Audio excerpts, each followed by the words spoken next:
All right, welcome back to Texas A&M Aggies Live, part of the Voice of College Football Network. I'm your host, Cameron Honesty, joined as always by my co-host, Kenan Torres. Today, as we've been doing the last two shows, I believe, we're really going to focus on recruiting, focus on the 2027 recruiting class. Obviously, we're in the early winter months. Texas A&M starts spring practice probably about this time next month, so we're going to dive into that, obviously, when that gets here. But right now, after the canceled Junior Days weekend, that due to the inclement weather in Texas, especially in the College Station area, head coach Mike Elko and his staff did not get to host several of these elite prospects who they are doing a very good job with in terms of gaining ground and strengthening those relationships. One of those is four-star quarterback Jace Johnson, who we did find out he officially scheduled an official visit with Texas A&M. I think it's the last week of May, so that's good. They've got that on the books. We knew that was coming, but because he couldn't attend Junior Days, obviously he wanted to kind of figure the logistics out. Getting there at the beginning parts of the summer is probably a great idea. They'll already be done with spring season, and then you can really kind of get the lay of the land, get back to CSTAT with much better weather, obviously. So that's good to know. But I think it was, so I'm getting my days mixed up. So Monday, I think they did receive an official prediction to land 2027 five-star edge.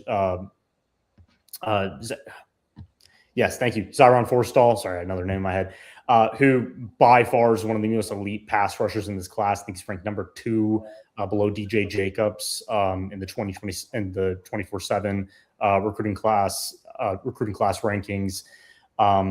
And again, this is a kid we talk about relationships. This is somebody who is very close to the staff already.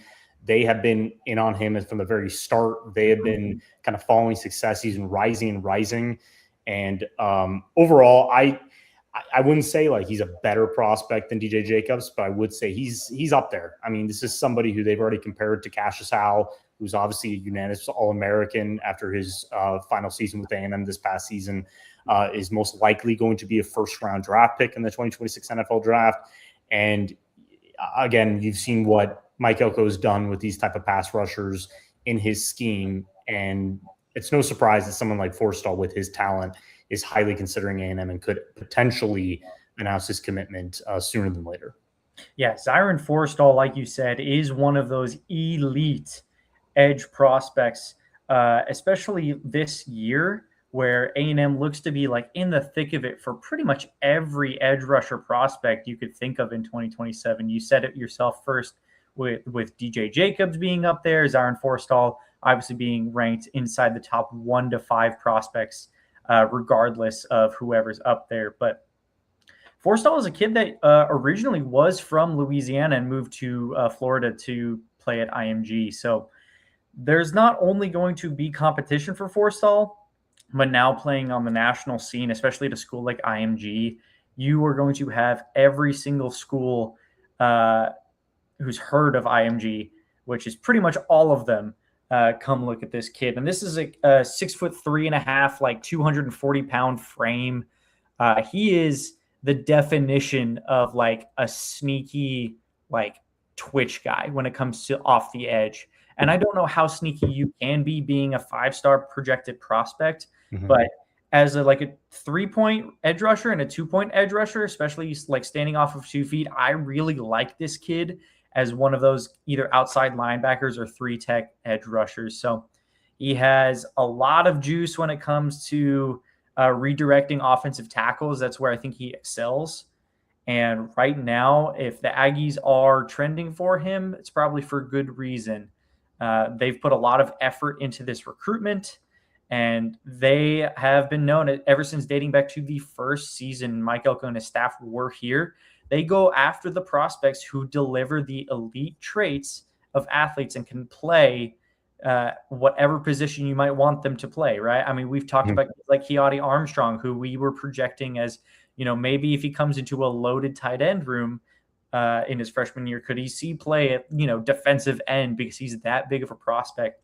Zyron Forstall is really raw when it comes to the edge defender position, but he is continuing to improve. He had, I believe, 13 sacks this past season as a junior. And so his pass rush ability is just off the charts. I'm a super big fan of this, and it's nice to see that the national scene as well is taking note of Texas A&M's involvement with him. Yeah, you got to remember the 5-star designation. I know, it's very obviously it gets the most attention. Fan base gravitates towards it because I think back to like when Anais Smith, Torian York, guys who were 3-star, very under the radar players who had to come in.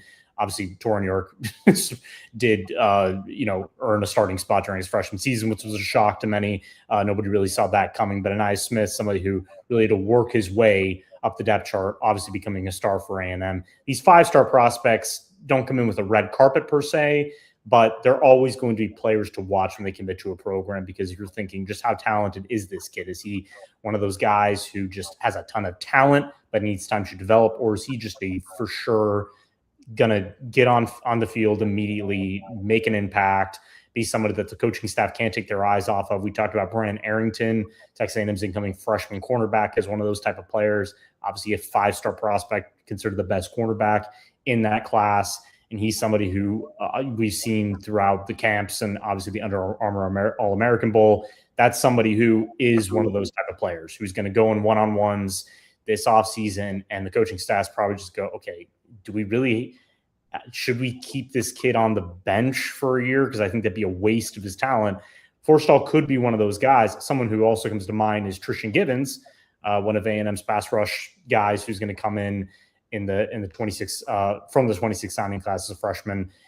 And all we've heard is that is a player who could end up, earning a spot in the rotation next season because of his bend. He's one of those pure pass rush specialists, but wasn't getting a ton of attention. I mean, honestly, it was kind of funny when he did flip to them, has a 5-star designation, is considered one of the best players in the class, but kind of is going under the radar because of some of the players in front of him that committed to equally big, but programs like Ohio State and others maybe get a little more attention when they get some of these bigger name recruits sometimes. So, but obviously Forstall is somebody who I believe is going to commit to A&M. I just believe they've really done their homework on this kid, and they are the number one. I mean, I've read, I don't know how many quotes from rivals and others talking to him over the past 3 months, and A&M is always at the top of his list. He did mention some others, knowing that, look, this is a recruiting process. I don't want to get lost and just focusing on one program. This is a once in a lifetime thing. But at the same time, all you hear is A&M, A&M, A&M. So this prediction makes complete sense to me. Yeah, 100% makes perfect sense. And going along with that, I think it's probably we would be remiss to talk about another 5-star prospect that the Aggies were in for before ultimately losing out to Texas Tech, and that's Jalen Brewster. Mm-hmm. So this past week, it was very interesting for me to see that Texas Tech did let go of their defensive line coach, Arnold Fitch, who had been under contract for 4 years at Texas Tech. And really this past season kind of helped with that elite transferred defensive line kind of show out and say, hey, Texas Tech's defense is really one of the best, if not the best defense in college football this year. Now, I don't know for whichever reason they allowed his contract to expire with them, because he was up for a lot of awards when it comes to assistant coaches. So as of right now, he's no longer with Texas Tech. So what does that mean? It means that the question should be asked, is the door widening for Jalen Brewster, who is a Cedar Hill, Texas product, not too far from College Station, and the Aggies were in his recruitment up until the very end where he committed to Texas Tech. So right now, I would say that door is widening, wouldn't you? Yeah, I mean, we talked about this pre-show that, someone in their own backyard, someone they've been paying attention to for a long time. When you have these elite defensive linemen, especially interior guys who you can play at the 4-eye, kind of shading the guard, somebody who can provide you pass rush and become an immediate elite, productive and reliable run defender. Look, these are twitchy, huge athletes who are just very rare, especially now. We go back to A&M's obviously very vast and successful background in developing these type of players. I always go back to Nnamdi Madubuike, who starred for A&M for about 3 seasons, had his best season during, I think it was his junior or senior year, during one of Jimbo Fisher's final seasons here. And the development track for somebody like Madubuike, who was under the radar, so it's a little different with Brewster, who's going to, be designated as the top defensive lineman in the 27 class. At the same time, development is development. Sometimes you come in as a 5-star prospect. We were just talking about that with Forstall. We don't know where these guys are yet. Sometimes it's going to take a year to get adjusted, gain some more muscle, gain some healthy mass, and get adjusted to the college level. But for someone like Brewster, I believe that A&M has as much of a chance as anybody right now. If he's falling out of love with Texas Tech, we also discussed he was born in Indiana, correct? So he does have a connection there. Indiana is coming off of a national championship. They are one of the hottest programs in the country right now. Kurt Zanetti did a bang-up job in the transfer portal, gaining immediate impact talent there. They are going to be one of the favorites to repeat next season, and we believe that this is going to start to match in terms of recruiting. They're going to be successful in the portal, but going into probably next cycle, recruiting is going to start going up, up, up. And if you can get someone like Brewster, Indiana is going to be one of those top programs in the portal and recruiting, something that A&M is trying to do. But again, he is a Cedar Hill star. Like we know that Mike Elko and his staff are keeping many tabs on this kid. We know that Elijah Robinson, who's now back on the staff, is doing everything he can probably to gain that strong relationship and keep the communication channel open. So it's a wait and see thing right now. I think Jackson Callaway, our buddy at On3, has done a pretty good job of doing updates with this and really basically telling Aggie fans out there that, look, nothing's definite, but the fact that he's pretty much reopening his recruitment and that Texas Tech isn't the top destination, we do believe he could easily still, keep his commitment and sign with them. But now they have a ton of competition, so it's going to be very interesting to see. Not only do they have a ton of competition, but a lot of people are going to say, hey, maybe you can win out over Joey McGuire's relationship with this kid. Joey McGuire develops a lot of great relationships with all the players that he's come across in his years at Texas Tech, dating back to high school,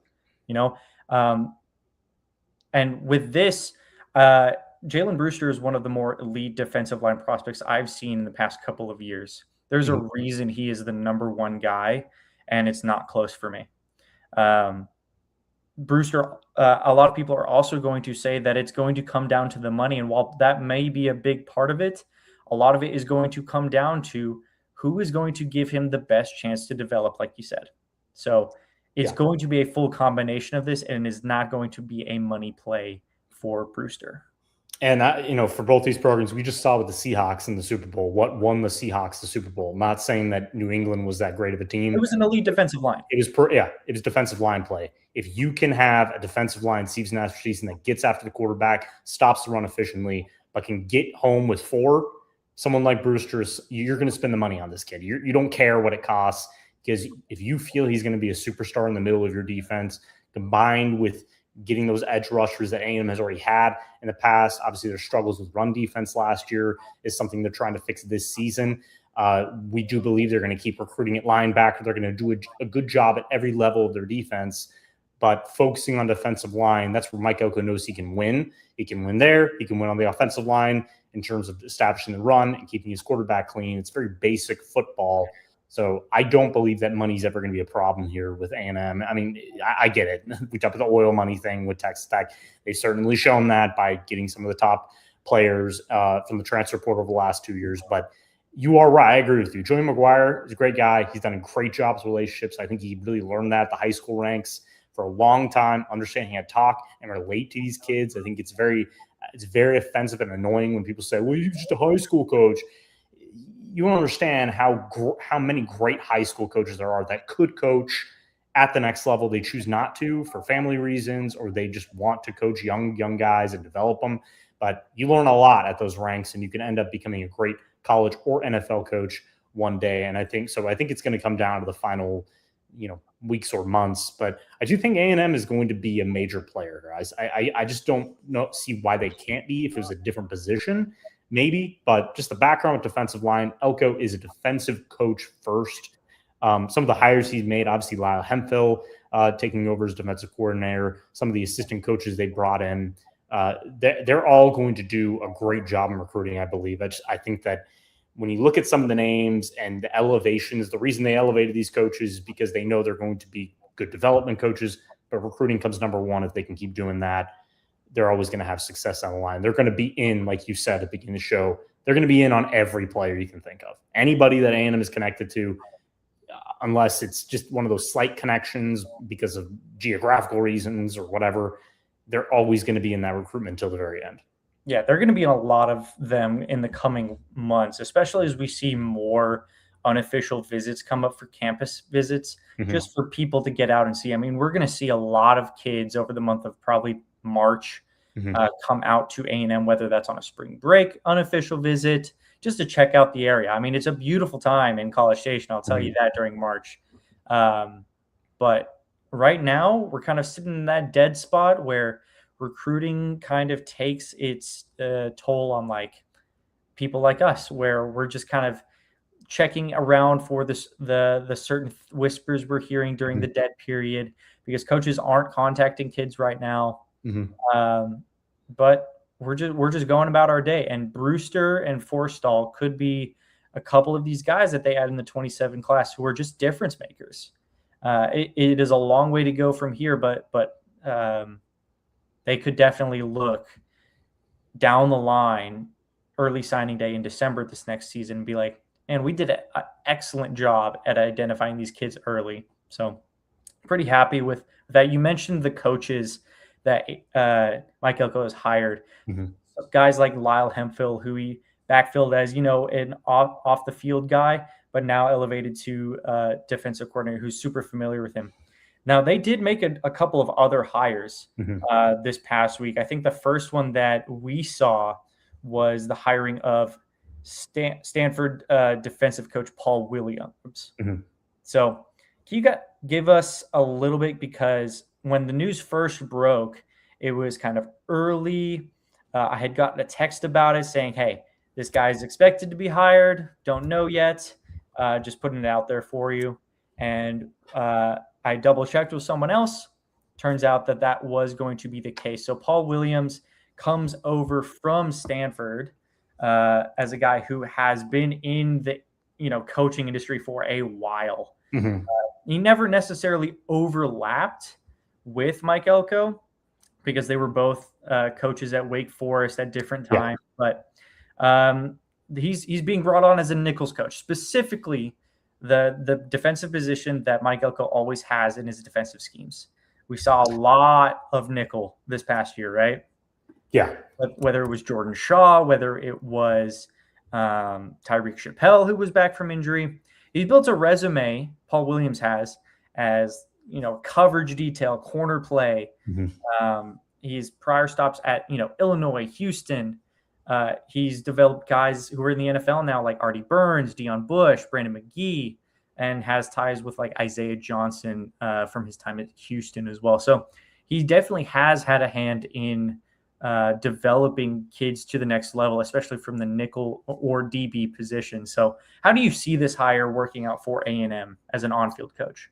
So I think obviously the elevation, we didn't mention that. We probably, I think you and I were probably going to do a short intro video on that, but just time ran out last week. But Brian Gross Armietto, who was obviously elevated to cornerbacks coach, served as the Nichols coach last season, had a lot of success there. Not a surprise that he was the name to elevate somebody who Jimbo Fisher actually kept on staff and kept elevating throughout his career at A&M, stayed on after Fisher got fired with Elko, because obviously he already had a past relationship with Elko going back to Wake Forest as a grad assistant, kept him on there. Elko kept kind of, bringing him along, developed a relationship with Fisher, but kept that with Elko. And it's just a rising coach. Obviously we've heard from recruits, including Brandon Arrington, about the decision, and, couldn't have said anything, couldn't have had any higher praise, let's say that, for Armietto and the job he's done and what he plans to do, especially from a development standpoint. But that's the thing. Paul Williams, it was a no-brainer in my opinion. He's a veteran coach. Like you said, you named all those players. He's developed over 11, I think, are still in the NFL right now. Which is pretty impressive, because cornerback, we heard during the Super Bowl week, I think there's a funny video about, they were asking players what the toughest position to play is. Almost every single player funny enough, said cornerback. It's true. It's a thankless position. You get hammered every year if you give up big plays. And why can't you stay on this guy? Why can't you play better man coverage? Anybody who's played, I didn't play the position, too short and not fast enough. But at the same time, if I did have to play defensive back, I feared the backlash because I couldn't, I gave up a touchdown or I gave up a big explosive gain. It's a very difficult position, that and safety. You have to be a very smart player and you have to be an elite athlete. That's why they always talk about wide receivers, who can't catch the ball become cornerbacks. Cornerbacks who can catch the ball, usually wide receivers. So it's just the other way around. But having a guy who has a ton of experience, has been throughout the ups and downs of coaching at Stanford and still developing players there, which is very impressive when you're developing players at a losing program. That's who I want on my team because he's been through it all. He understands that when times are tough, it's all about sending these guys off to either a different career or the NFL if that's where their dreams lie and they have the talent to do so. And your job as a coach is to develop them and make them that player. And filling a position at nickel, which obviously, like you said, is very important to Mike Elko's defense. They play a lot of man coverage. They play, I don't know the percentage of man coverage, but I mean, where would you kind of guess, the amount? I don't even know where to ballpark it, my friend. 9%, I would say it's pretty high. It's right? pretty dang high, but it's based on the personnel number on it. Exactly. It's based on the personnel they have. That's why they recruit the way they do, getting kind of taller corners on the outside, getting those speedy guys that are versatile to play at nickel. We do believe that Bryce Anderson, who is returning this season, is going to contend for that spot.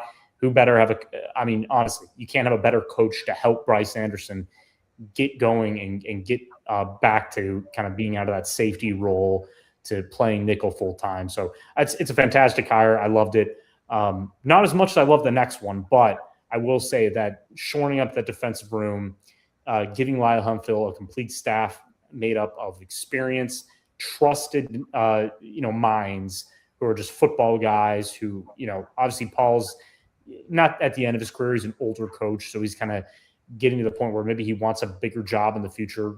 What better than coaching at A&M right now with the success they just had and potentially going to have next season?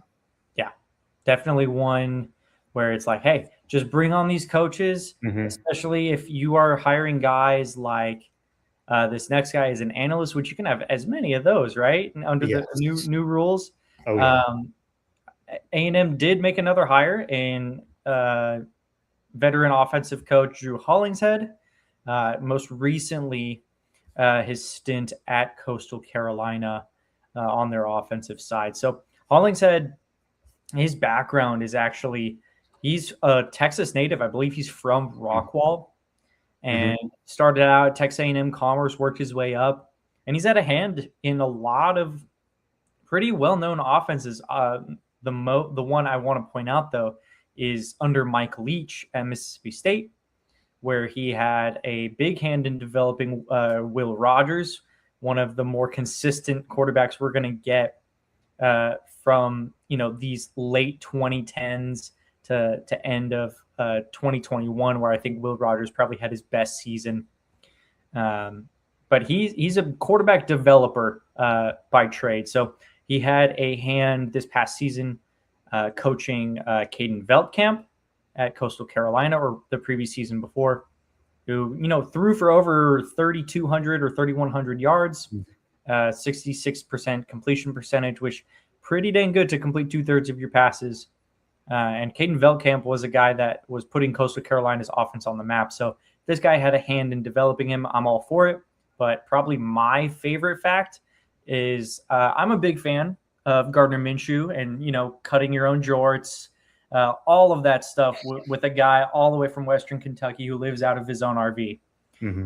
He also had a hand in developing him at Western Kentucky as well, or Washington State. Washington State, yeah. He's grad. I think it was when he was a grad assistant. So very, very fun to see. He's had a hand in developing some of the names we now know made it to the NFL. Yeah, again, you can't have enough of these guys. And that's the thing. When you have Holman Wiggins as a first-year OC, first-year play caller, having another valuable voice in that room who's going to be a part of the weekly game plan, who's going to give his input, who understands air raid. And again, what is air raid? You're passing the ball every down. You have to understand where your hots are. You have to be well aware of all these new passing concepts. You have to have a good arm. You have to be accurate. Those are all things that Marcel Reed needs to continue working on. So having another guy in there that's going to be not really a quarterback coach, but helping Joey Lynch in that aspect, with this wide receiver room they have right now, which we've talked about incessantly, Marcel Reed's not going to have any issue throwing the ball, in my opinion, unless it's just his fault. So having another guy that has developed undervalued quarterbacks to throw for over 4,000 yards, Gardner Minshew is a great example of that, being kind of the whisperer in that aspect, because we do know that those grad assistants do have a big say in some things. They develop relationships with these players. They are, I wouldn't say they're whisperers in a way, but they are a big part of how they're preparing every week, doing some of the grunt work, but still that's what's led him to becoming an offensive coordinator and working under the great Mike Leach, rest in peace. That you can't ask for any better in terms of a development track as a coach. So this is an elevation for him, because we always see, and we saw this with Lyle Hemphill last year, that leaving a defensive coordinator job at James Madison, certainly you're kind of like, well, that's a little weird, taking an assistant job at your defensive coordinator. But look what happened. After one season, Jay Bateman leaves for Kentucky. Lyle Hemphill is now the defensive coordinator. So who knows what his future holds. But it's hard to say that Hollingshed is not the best hire in terms of outside hires. I think right now, I would say maybe Travis Williams and others who are in more full-time roles. But I saw some of the more, let's say, realist members of the Aggie fan base just love this, not just because he was an outside guy, but if you've been watching him over the years, we've all watched a lot of Coastal Carolina football for some reason. To be honest with you, it's kind of funny because I knew who he was immediately. I'm like, I really like this dude. He knows what he's doing. He's an exciting coach. He's someone with a lot of good new ideas. And again, getting into a room with a new play caller who's experienced, but again, needs as many voices as possible to have a good first season as the play caller, I think it's just a fantastic hire overall. Yeah. The more people on Marcel's side of the ball this offseason, the better, right? Yeah. And that's the thing. Like, if you give him more weapons and you then put valuable coaches around him, new voices, because I think the Joey Lynch thing is going to compete. It's going to be scrutinized until we even get to the season, because if Marcel Reed throws one bad throw or whatever, kind of like we saw last offseason, they're all going to freak out and act like, we're screwed or whatever, which is so stupid. That's why I hate kind of the social media aspect of the preseason. But look, I get that people think that Joey Lynch, being the quarterback's coach is the make or break. I just do not see that. I think the OC and the guys around him that are helping his game plan every week are going to be the coaches that matter most in his further development. Joey Lynch is somebody who already knows. So what's the difference if you brought somebody else in to tell him what to do? I just don't think that works. I think if you're already been working with somebody, you can isolate their current issues and you can work on them in the offseason. So I think there's an advantage there. But again, bringing in a valuable and someone who I guarantee other teams were contacting about potential OC positions. Look, taking an assistant job right now, he obviously thinks this is going to help his career, which is great, because that's what the smart coaches do. They see these bigger programs as opportunities to learn more and be a part of a great team. And then potentially, because of a great record and just great performance on that side of the ball, you can end up getting a better job down the line. So it's smart for him, and it's very smart for Mike Epler to do. Yeah, super happy about it. I'm always one where, hey, give your quarterback as many chances as he can get, because they are the people that drive your team throughout the playoffs. I mean, we saw elite quarterback play from all the guys that made the college football playoff semifinal, right? I mean, it was elite quarterback play from guys like Fernando Mendoza, Trinidad Chambliss, Carson Beck. I mean, all of these guys were just playing out of their mind when it came to the playoffs. So if Marcel Reed can step up and be one of those guys that we think he can be, this team could go far. And if Drew Hollingshead has a couple of pointers along the way, I'm all for it. Yeah, and I mean, it's kind of funny because I I was looking at this staff, and I'm probably going to write something in the near future, just kind of grading out things and taking a holistic view. And I just think that Mike Elko has earned the trust to do these elevations. I think it's very funny that anytime a internal elevation is made at a coaching staff, even after you've had a successful season, which by all accounts, finishing 11-2 and going to the playoff for the first time in program history is success. You didn't like how it ended, but that doesn't mean you fire everybody and bring in new names. That makes zero sense, especially when your starting quarterback is returning. Now, if you had a new quarterback coming in and a new system, you're just kind of wiping the slate clean on one side of the ball, which maybe some in the fan base wanted that wasn't going to happen, and that does not work out. It's going to be very interesting to see how Florida works this year. New head coach, new play caller, new quarterback, new everything. A lot of returning talent on that side of the ball, but a completely different scheme. So it's going to take a little bit. If it just works right away, good for them, right? But at the same time, you know what Marcel Reed has to work on. You know what he looks like when he's confident, when he's got blocking. And he did all that without size wide receiver. That's another aspect we talked about. When you don't have any size and you're working with two elite wide receivers, but are mainly speed guys who make a lot of their gains off of short throws and in the middle of the field and screens, 5'11" and 5'9" just isn't tall enough, right? You need size on the outside. So when you put Isaiah Horton now in these third down situations or these gotta have it situations, you get this bigger body, and it's just going to make him a better quarterback overall. Combined with the new tight end rotation, we believe is going to be an upgrade there as from a pass catching perspective. But right now, I think it's great. It's a great little exercise we can do. What would you grade? So we'll start with offense. This entire offensive coach staff, what letter grade would you give this group right now? This group right now, because of I don't want to necessarily give an incomplete grade because of even though they were elevated internally, most of them, besides Lyle Hemphill, haven't been play callers, right? I mean, Lyle Hemphill was great at James Madison. So overall, right now, because of continuity, I'm going to give it a B+.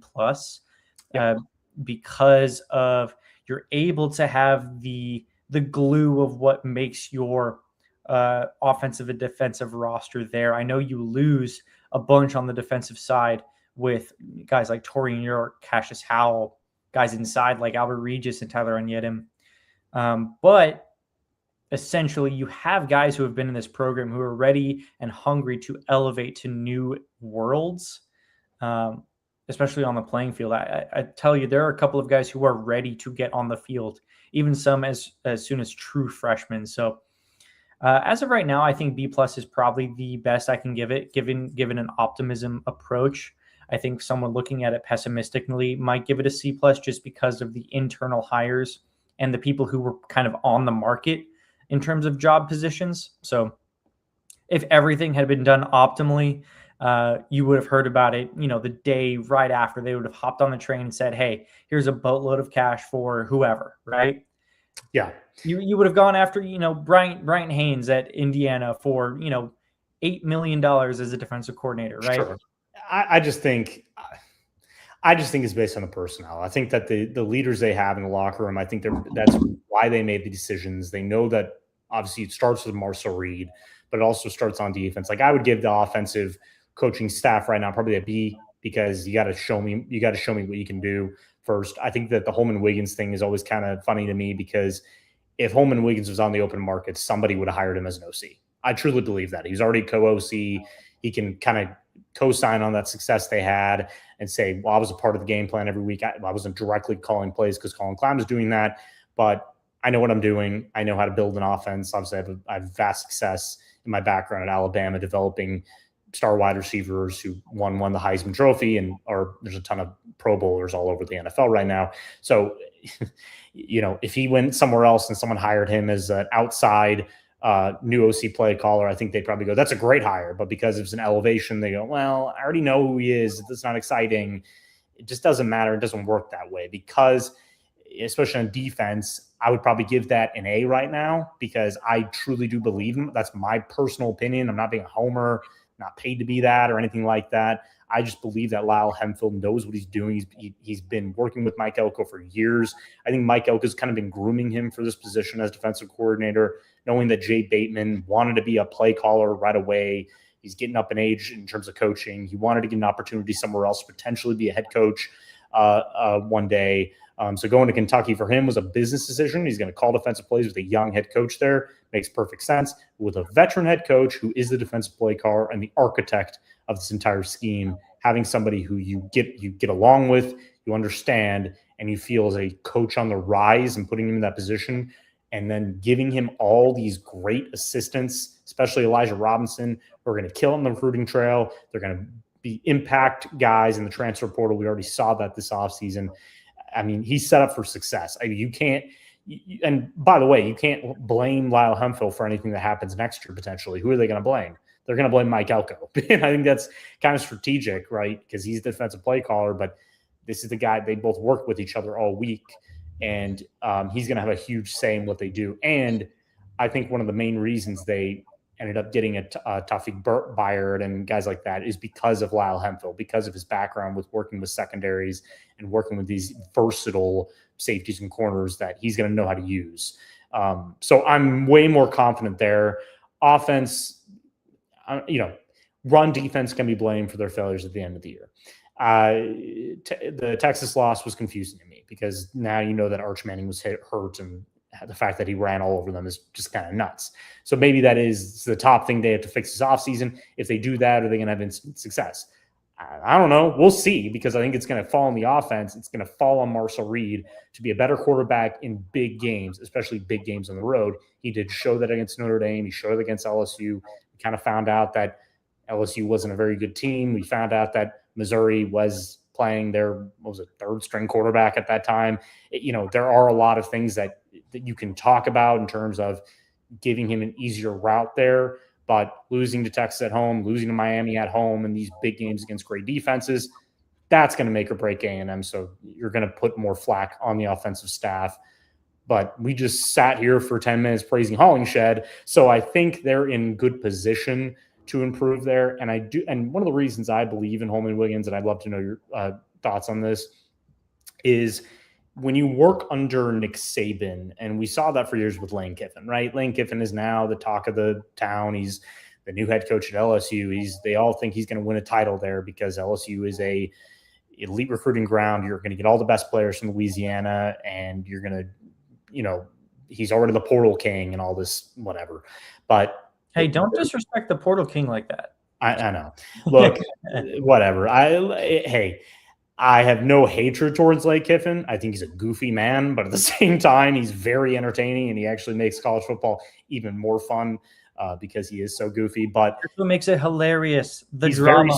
But again, very smart, right? But working under Nick Saban, probably someone that he saw as the potential future head coach of Alabama if the antics and if the kind of roll the dice play calling and trusting himself more than his head coach type of deal wasn't a factor, he could have ended up taking over for Nick Saban in the future. And I think that Holman Wiggins is the complete opposite there. He's a very professional guy. He's somebody that Nick Saban trusted with a lot of responsibilities as an assistant head coach and wide receiver coach, developing because when you are a wide receiver coach at Alabama back then, you were tasked with developing a lot of elite prospects. I mean, you got to think of all the names that have come out of there when Holman Wiggins was there. So that's when Mike Elko sees, and just because he hasn't called plays yet doesn't mean he shouldn't get the opportunity to call plays. And I get that because A&M is this program that's on the rise, and they're in the SEC, and they have all the NIL money, and they have all the resources to win championships. Some of the fan base believe we needed a veteran play caller who we can trust immediately. That wasn't going to be the case because he believes in him. The coach is the first and last voice in that room. So you just got to hope for the best. So, yeah. I'm sorry. Was there a question in there for me? Yeah, no, I know. Right. Look, I talk a lot, but at the same time, I'll take misleading lines for 300, Alex. Yeah, exactly. Do you believe that this is somebody that, is going to work well with all these different voices in the room with him next year. That one of the reasons why Mike Elko made the decision to promote Holman Wiggins instead of going outside, because he believes in the assistant coaches. He believes that bringing in guys like Hollingshed and elevating Joey Lynch and trusting that Colin Klein had taught him enough for the 26 season, specifically working with Marcel Reed. Do you believe that was the right decision all along, or do you believe this is still kind of a risky 50-50 thing going into 26? I've thought about it for a while, and I think I am more along the lines of risk, just because of it being year 3 of an SEC head coach, right? Yeah. It is very volatile to lose both coordinators during a season where you are coming off of a double-digit playoff-bound season, right? Mm-hmm. You are getting your feet not only dirty now, but you are getting your hands, everything. You are down in the mud with everything. You are grinding away, and you are recruiting classes. You are developing players that have been there now for going into their 3rd season or 4th, depending on how many you kept from when you came in. So now the interesting part, does that mean that elevating internally is necessarily bad? No. Does that mean that you have less room for error? Absolutely. Because you are getting a product from internal places where it has not necessarily been seen at the level of, the SEC, whether that is Lyle Hemphill coming from a group of 5 or 6 team, and Holman Wiggins coming from Alabama, who's never really called plays full on by himself before. It is more volatile, and you will have less room for error, but that doesn't mean that you shouldn't try to do what you believe is best for the program. So essentially, I'm barely on the side of risk, but just because of the reasons I stated, where you have less room for error, and I'm taking the previous years of A&M into consideration with that. But from what I've seen from year 1 to year 2 under Mike Elko, taking the reins of the defense for himself was definitely a big plus. It hurts to have, an assistant coach of the year finalist in Colin Klein leave for a head coaching job. That does inherently hurt, because the offense that we had under him was amazing, right? But Holman Wiggins was with him, contacting him, like saying, hey, do you want my wide receivers to do this, this, and this? It was really just more of that. So will we see something different from Holman Wiggins? Most likely, but I don't think it's necessarily a bad thing. I just think there's less room for error with it. Yeah, and I think there's going to be a more open communication line there between head coach and play caller. I think that Colin Klein was a coach on the rise. He's a young guy, obviously, Heisman finalist, one of the best quarterbacks to ever play for Kansas State, coached at Kansas State to start out his coaching career. There was always a chance that if they moved on from Kleinman, he was going to be the number 1 name. I always saw that. That was always something that I honestly didn't think he was going to stay here more than 2 seasons. And I was right. Whereas Holman Wiggins is a guy still learning, still becoming that full-time OC coach that has a head coach future. And I do believe that, and I probably stated that in my long-winded description, but at the same time, I see this as a win-win for them, because they do have a core of their offense returning. They do have new talent, but at the same time, you have the quarterback, you have Mario Craver returning. The O-line is Adam Cushing's job to fix with these new guys, so he's really not going to get blamed for the blocking up front. Now the scheme in terms of the runs and gap versus zone blocking, stuff like that. But I just believe that it's a risk in terms of, it could all fail and you end up being 8-4 next season, and then Marcel Reed leaves, and you have a new quarterback you have to install. You have Mario Craver leaves. You have basically a new wide receiver rotation. Who knows what the O-line is going to look like? You could easily just cut your ties with Holman Wiggins and move on, and then go out and go get somebody different, because you're just changing things up. Defense is probably never going to change under Mike Elko. So I think for him, offense is something that he can change if needed. I just believe right now, with the pieces they have coming back, It's not that it was easy to do because you could have gone out and gotten someone different and kept Tolman Wiggins as wide receiver coach. But there's obviously a lot of belief there. I don't think Mike Elko was being lazy or anything like that. I just think that there's a narrative out there that when you do an elevation, it's just based on convenience or something like that. A&M doesn't have to be convenient. They can go and spend the money and get whoever they want. I mean, again, they just went 11-2, went to the college football playoff. They have visibility there. I mean, Buster Faulkner's going to Florida, who sucked last season. So what does that tell you? It's like you go to jobs because they can help your future, but at the same time, you go to the bigger jobs that have the success barometer and they're going to be CFP contenders. But there's a belief there. So I'm just going to go with what he believes. And if it doesn't work out, he can easily move on. That's how I kind of see it. Because Colin Klein, as much flack as he got, the offense was fine. It's a two-way street with when they lost those 2 games, because we can blame the offense. We can blame Marcel Reed for those 2 interceptions, but we can also blame the defense for being very bad up front late in that game. And the same with Miami, where it was a 0-0 game and the run defense let them down and they just didn't make the plays in the end. It was really you can blame the offense more because of Marcel Reed's play. But I get that. I get the fan base would be happier if there was a different name in there, someone that maybe a young up and coming, like the Clint Kubiak type of college football, who just comes in and obviously, it was like a Disney movie the way it worked out with Seattle, where he goes in there for what, like 1 season, is like pretty much one, and then they win a Super Bowl and Sam Darnold looks like Superman, and then he's now head coach of Las Vegas. Sometimes, congrats to Kubiak, man. Yeah, former Aggie assistant, by the way. I'm glad A&M really pushed that today, because we even wrote an article, because a lot of people don't. Obviously, they know his dad. My dad was in college. He probably had a class with his dad, in the late 70s, 80s. I think he told me that. So these guys were very connected to A&M. So he did serve as a grad assistant, I believe, during the 2012 season. So congrats to Kubiak. That's awesome.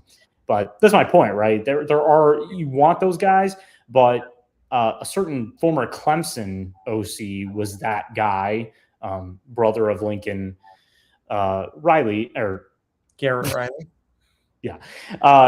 Garrett Riley. Sorry, this is the end of the show when my brain starts to shut off. But did not work out there. Paid a lot of money, outside hire. Sometimes those things don't work. I mean, I hope that Buster Faulkner works at Florida. I really do, because I'm one of those guys. I want the SEC all to be pretty good, because it just makes it more fun to watch, and it's just more parity. And you want to see these teams battle out. You don't want to see doormats. That's why I think the Big Ten's kind of pissed that Indiana is now a championship contender, because it's like they don't have many doormats left in that conference, because I think Michigan State's going to get better. I think that all these schools are going to get better, but at the same time, you don't have those teams that you can just run over year after year, especially with Kentucky now with Will Stein there. But it's a risk we're taking. That's all I'm going to say. So I think we're both on the same page there. It's just, this is a big season for you, but at the same time, you feel like he is pretty much the same as Colin Klein, but could be different in better ways, not worse ways. That's how I think he's. I gotcha. Okay. Yeah. You know what I mean? So it's like, we'll see.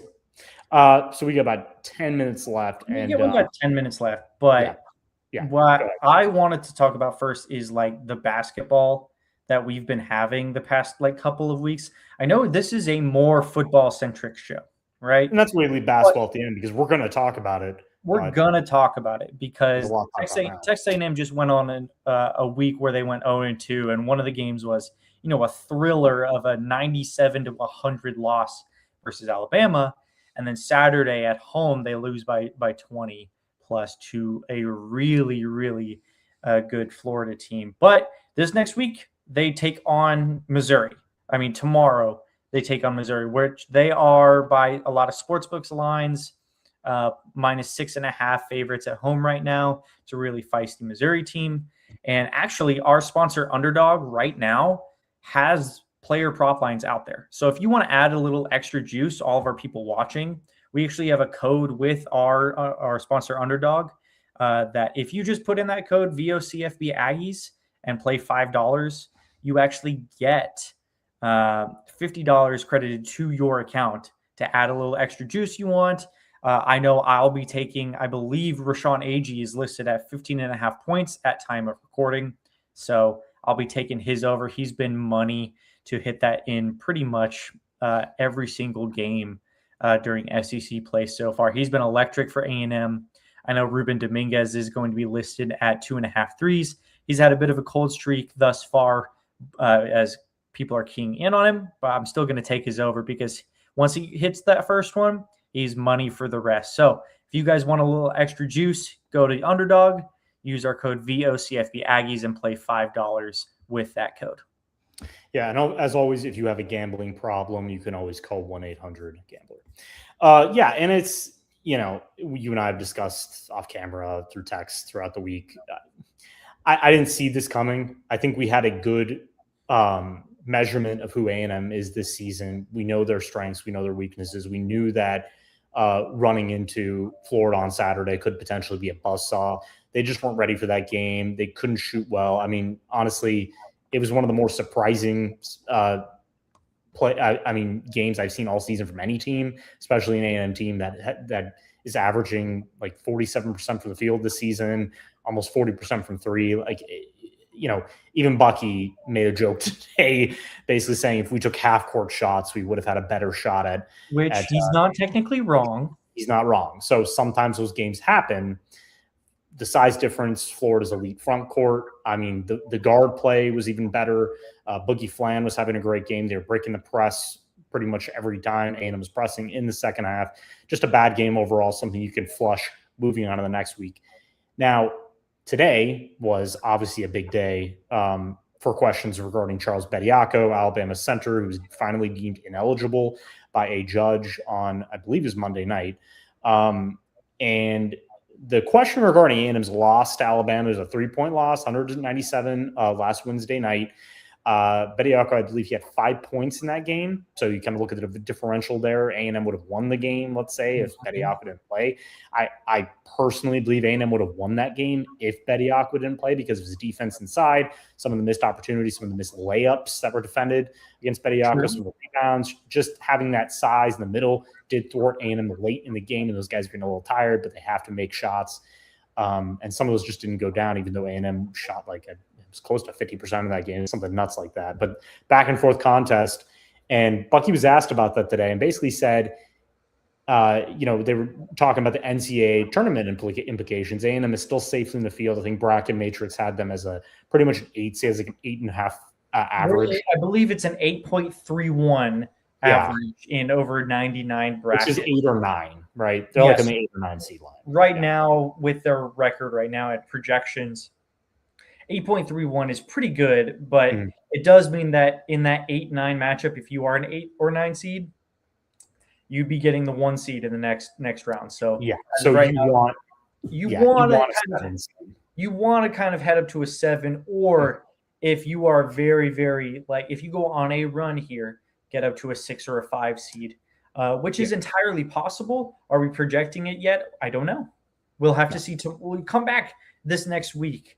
And we'll see after they play Missouri and Vanderbilt, who Vanderbilt right now, I believe, is tied at time of recording with Auburn, who A&M does have a quad 1 win over. Yeah.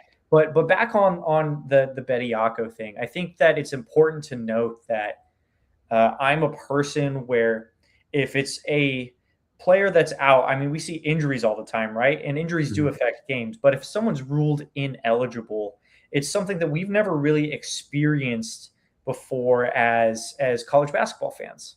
Yeah. Where should the NCAA count those wins? Should they take away those wins for Alabama in the time that he was on the team?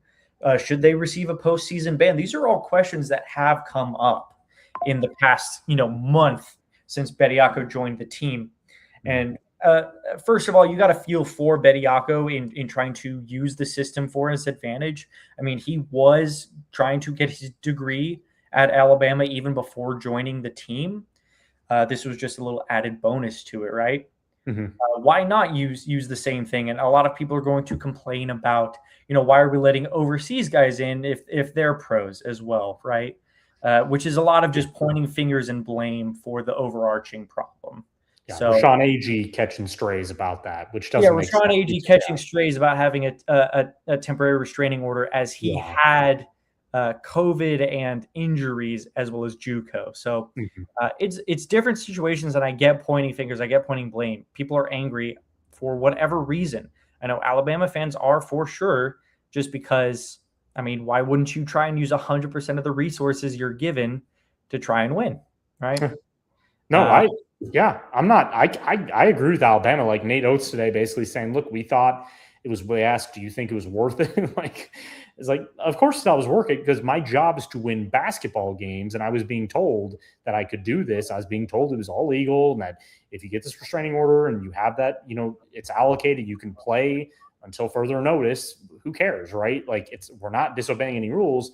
We just live in a very weird time where a judge can make a different ruling and another judge can make a different ruling based on what they personally believe. And we've all been saying, like, we want fairness, but at the same time, you talk about pointing fingers.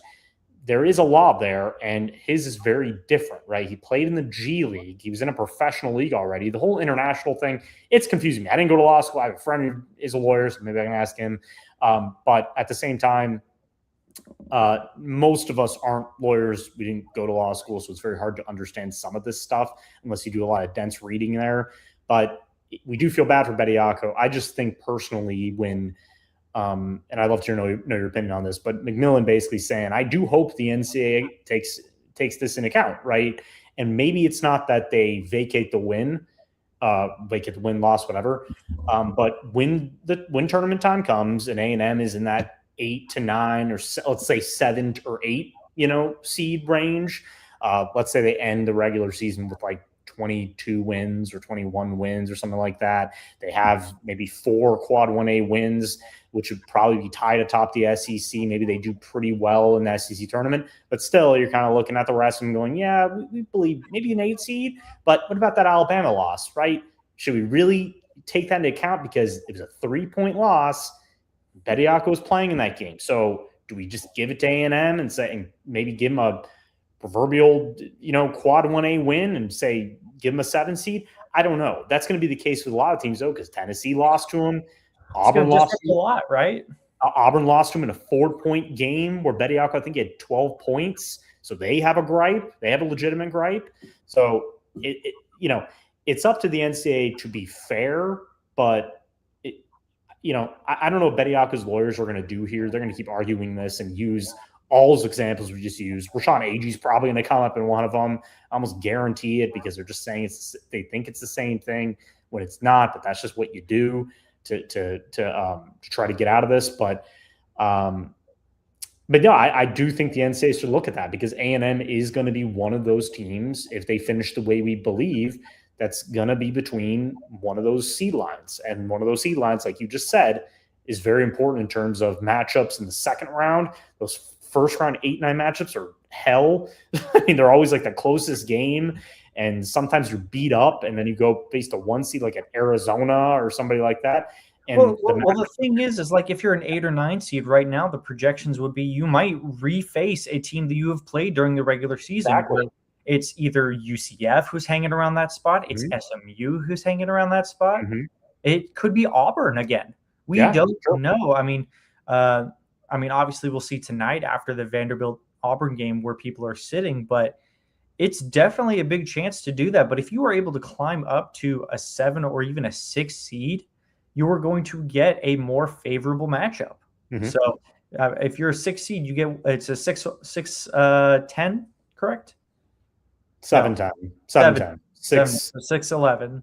6-11, yeah. 6-11. So 6-11 is probably better. 7-10, Aina's been in that 7-10 matchup a lot. If you're a 6-11 seed, as of right now, I'm looking at the projected 11 seeds. It could be a Texas, who you've already beaten. It could be the Hurricanes, Miami, Ohio, who is a very sneaky team as of right now. They have an elite offense. They have an elite offense, Cameron. No, I know. They're legit. No, they're legit. They're legit. They're finally getting some. St. Louis is another team where I'm like, they're pretty legit. There's some of those teams that people are like, oh, it's a nice story, but I've seen them. I saw St. Louis play a little bit. I'm like, they're just a good team overall. Yes. So like it's going to be very interesting. But A&M, I think Ken Palm predicted that they'd win their last 6 out of 8 games. So they are going to be projected in those. They have 4 home games left. They need probably 10 or 11 conference wins, I think, to be an at-large bid, which you're already at 7. You just win your home games. You're at 10. You're very close to earning that. Bucky, during the Aggie basketball hour, I know you were there, had a lot of good things to say there. Like, look, everything's in front of us, essentially. We are going to use this loss as fuel for us. I mean, honestly, we have a ton to learn from. The team is resilient, and they do know that after this tough stretch, obviously you have to play on the road versus Vanderbilt on Saturday. You have to play Arkansas on the road, which is going to be a tough game based on their size, and facing Acuff, who's an NBA draft prospect. And but everything else, I mean, you look at home stays with home tests with Missouri, Ole Miss, Kentucky at the end of the year, a road game against LSU, who you've already beaten. Everything's in front of you. Just get through the schedule, get to the NCAA tournament, SEC tournament, do your best, maybe win a game or two, and I think you're safe. So that's that. A&M's in a very good spot. It's just tomorrow's game is huge, and then we can worry about the whole Bediako situation down the line. Because right now, I know he was asked about that. I mean, glad the reporters did ask him about that, because it is one of those situations you just have to get an answer on, because it is part of the news cycle, and it is important in terms of NCAA tournament seeding, because A&M is one of those teams that is going to be affected by it. So, but tomorrow's game is the most important thing. And I would like to know your opinion, because we talked about it a little bit. Missouri, I think, is a better matchup, even though they are a big team. But because really one player leads them in almost like 3 categories, and it's one of the – I don't think it's an extremely balanced team. I don't think they're really a great rebounding team either, surprisingly. But I think compared to a Florida, who, yes, was big, but they're an excellent rebounding team, excellent defensive team. Their guards are playing at a high level as well. Just an overall great team. I think Missouri's a little more one-dimensional now. Missouri is a little bit more one-dimensional, and actually I've been able to see them in person myself. So Missouri, they are tall, so they actually are going to crash the offensive rebounds. I saw them in a game against Southeastern Missouri at the start of the season this year. They were pretty formidable in that game. Now, a lot of it does run through Mark Mitchell, but he is a non-shooter, even though he forced a very, very tough 3 to, I believe, win it or go to overtime against Oklahoma or Kentucky for them at the start of SEC play, which was nice to see. But he is just a non-shooter. He likes to get physical with you down on the low post. But this matchup could favor A&M, especially if they start out hot in the first half, because they can bury Missouri when it comes to outside shooting. Missouri has one amazing shooter in, oh my goodness, I don't want to get his name wrong. It's the end of the show. We have time to give correct names. Yeah. I don't want to get his name wrong, because that's just how I am. Yeah. You've got to respect these guys. I agree. Shoot. But yeah, overall, I think having a lead guard that's 6'9" is always kind of funny to me. It's one of those things where Rashawn Agee playing that point forward position, where he's just the primary passer at the top of the key, and then getting in the paint and then trying to find guys. He's been so good at that all season, getting guys open. If A&M's hitting their shots, Jaden Stone. Yes. Jaden Stone, he has the ability to rise up above pretty much anybody when it comes to 3-point shooting. His release point is so high up, even only for like a 6'4", 6'5" guard, which it seems like he's taller than that when he's on the floor. But he's a 41% 3-point shooter on the season. Same goes for Jacob Cruz. I got to see Jacob Cruz this year and last year up in Columbia. And Jacob Cruz is someone that takes a little bit to get started, but if he gets a couple going, he's going to be someone who is very dependable for Missouri. But it's going to be a lot of the Mark Mitchell show. I think his usage percentage is one of the highest in SEC right now. So that tells you a lot. But I feel very good about the team defense that A&M can play, disrupting. I saw a lot of bad passes that could be taken advantage of with Missouri. I know it's been a while, but from what I've seen so far from them, I think they're 3-6 in road games this season in the SEC. So, or 3-5. Sorry, not 3-6. Off on They're a not team. one of the better road teams. Essentially, they beat Florida on the road, which I know a lot of people are using that as, oh, look what they can do. Florida didn't know how to play with each other yet. I'm going to be perfectly honest. They had not gotten to the point they are now, because if you looked at Florida, they lost a lot of early games against stiff competition. They just didn't know how to play through Thomas Howe and through that front court. The guards just, with Boogie Flang coming into the program after transferring from Arkansas, he was kind of learning the ropes there in that system with Todd Golden. Now they're shooting on all cylinders now. I mean, that team looks like one of the best teams in college basketball, for good reason. So it's hard to gauge that Missouri is just going to come in here and, really bully A&M, who, by the way, this team's pissed off. They got embarrassed on their own court, losing by 19 points and just not looking like the team that we've seen that started 7-1, even losing on the road to Alabama. That was a great team effort, just came up short at the end against one of the best shooting teams in the country, one of the best home teams in the country.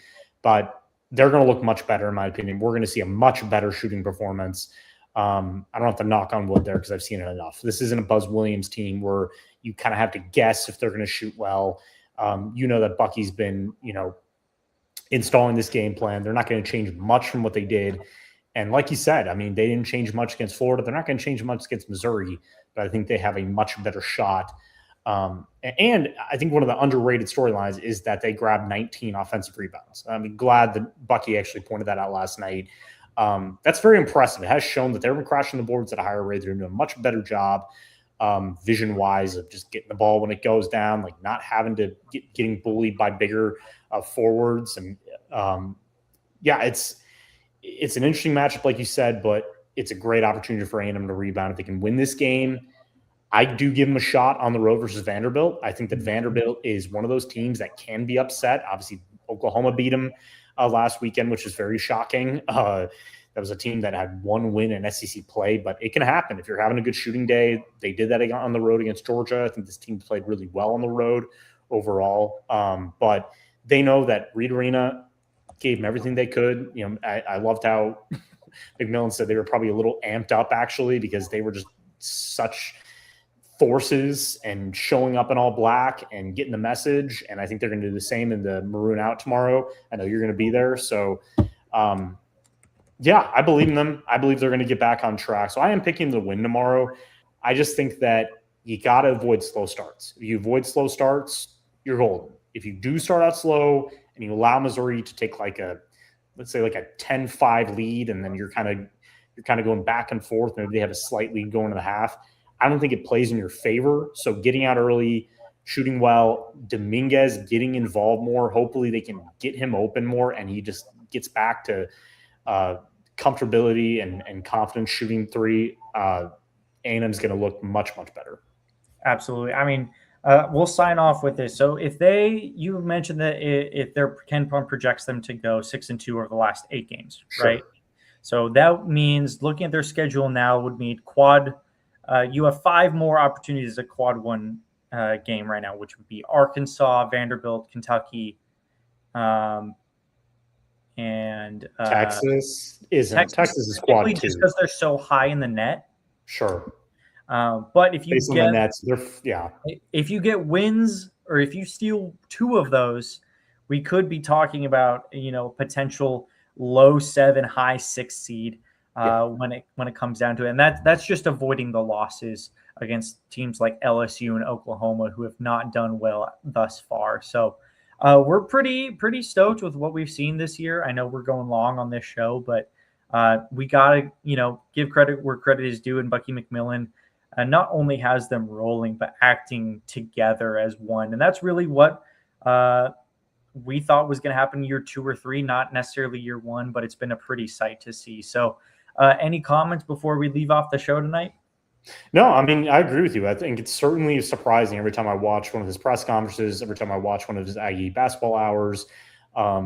Obviously, we're not going to spend time criticizing Buzz Williams, but it's just vastly different. There was a comment today with Williams, though, when they asked him he's like, I'm learning all the history of Maryland. And then they asked him, well, do you need help, getting all the books and stuff? He's like, I just read the books. I don't have a computer. I was like, You don't have a computer. I don't know. It's just I'm glad you have a young guy in charge who this is a cohesive team. This is I just love that right after the game he was kind of laughing. It was like laughing it off. They weren't all serious. They knew that they were eventually going to lose another game in SEC play and another game in SEC play. It's not like you were going to go with one loss all season. It's a gauntlet, like he said. Like we've known that for years. But it's just exciting to see that after every loss, you do still feel confident about the team. Because I can say personally, and you ask any beat writer or anybody else who covers A&M, I did not feel confident about the former A&M teams after losses because I had seen losing streaks. I had seen just bad, ugly play, guys not playing together.